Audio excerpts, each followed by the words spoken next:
What's going on guys, Mira here, and today we are checking out Ghostlore, a new single-player action RPG that tells the story of Southeast Asian folklore. It uses pixel-styled art and you can play as one of 6 different classes, which I'll be showing some today. So without further ado, let's go ahead and get started. Jumping into character creation, we're greeted by a simple character personalization screen where you can choose from about 2 hairstyles and multiple hair colors, which I guess it's okay since I probably won't be focusing too much on my character. Until I saw the Diluc-esque hairstyle and I knew I had to pick it. From this screen you can also choose your class, which is fairly important as it determines the skills and passives that you will have, but not the weapon type. Every class comes with their own default weapon, but you're free to swap around later in the game with the weapons, so don't worry too much about being weapon locked. From what I know, you will also be able to get abilities from 2 other classes apart from the one you chose initially, so don't worry too much and just pick one that you like. I personally went with the Adept class since it looked to be the most basic warrior melee type class. Jumping into the game itself, I was surprised that there were barely any tutorials as far as the controls go, and there wasn't any prompts at all. However, the controls are fairly simple, although I don't know if that's the best thing. You move with the left mouse button, but it also doubles as your normal attack button.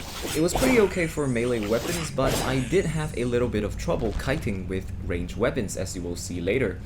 The right mouse button is just a straight roll in the targeted direction, and that's about it until I managed to unlock these skills. As far as combat goes, the fluidity of combat was pretty okay, and I did enjoy the hack and slash style of combat. But there's not a whole lot to talk about here. It's very simple and pretty fun, and I like the whole setting in pixel art as well.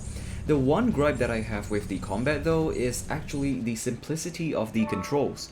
I would have liked it much better with a WASD movement instead of clicking on the map itself. There is the option to remap the keys, but there was only one button that you can assign to movement, and you can't remap it to WASD. I hope the developers change this, as it would make the combat much more comfortable, especially for ranged weapons. Now let's talk about skills. After running around for a bit, I eventually managed to unlock skills. Now, keep in mind this is just the Adept class, and other classes have their own skills, and the skills are pretty normal. I got a shield and some additional attacks, as well as a blink skill to let me escape being swarmed by a group of monsters. The skills are fairly important for the next stages of combat, and it was pretty nice to have them. But they're also fairly simple with not a lot of synergy between the skills.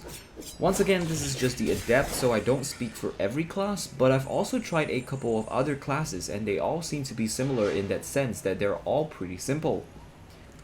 Next, let's talk about weapons, which I thought was the best part of the game's design. They're all named after weapons that had their origins in Southeast Asia, and if you live around here, you'll definitely have heard of these before. There was the Kris that you saw me use with the Adept, Talismans, Parang, Kukri, Spears, and Bows. They're all very different from each other, and I'll show you a little bit of the gameplay from each weapon. First up is the Kris, which you just saw me use. Pretty simple melee weapon, hits pretty fast with average damage, and nothing too special, kind of like a sword in most other RPG games. Next, we have the Talisman, which honestly was a pretty fun ranged weapon, and it felt like I was playing Zeri on League of Legends. Then we have the Parang, hitting significantly slower but also significantly harder. I wasn't a big fan of this, even though I love slow and heavy weapons in general, just because this is a hack and slash game and I like to use fast weapons. Next, we have the Kukri, which felt the most comfortable to use and are similar to Dagger or Twin Blades in other RPGs. You can dash to enemies as part of your combo, which felt really nice as I didn't have to use my dash to kite or chase enemies since it's part of my normal attack, and it was really fun to play. Next, we have the Spear, which also felt really nice, and I probably liked it as much as the Kukri since it has good range, hits fast, and it's just so satisfying to run into groups of enemies with it. Lastly, we have the Bow, and yeah, I think the demo speaks for itself. It's the most boring weapon type in my opinion, but it does do a lot of single target damage. Kiting with it is also kind of annoying since there's a cooldown on the dash, and also the attack and movement keys are the same, so it just felt very clunky using the bow. After finishing the first area and returning back to town, I went ahead and explored the place. Apart from the giant merlion in the middle of the town, there's also multiple NPCs in town for you to talk to upgrade your gear.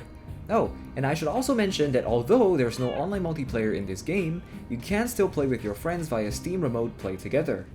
So yeah, that's pretty much it for Ghostlore. All in all, I think this is a pretty fun game, and being from Singapore myself, I can definitely relate myself to the settings of the game. Ghostlore plans to be released by March, which is just around the corner, but there's a demo available for free on Steam right now. I've put a link in the description, so if you're interested in the game, feel free to check it out. That's gonna be it for this video. Thank you guys so much for watching, and I will see you guys in the next one. Peace.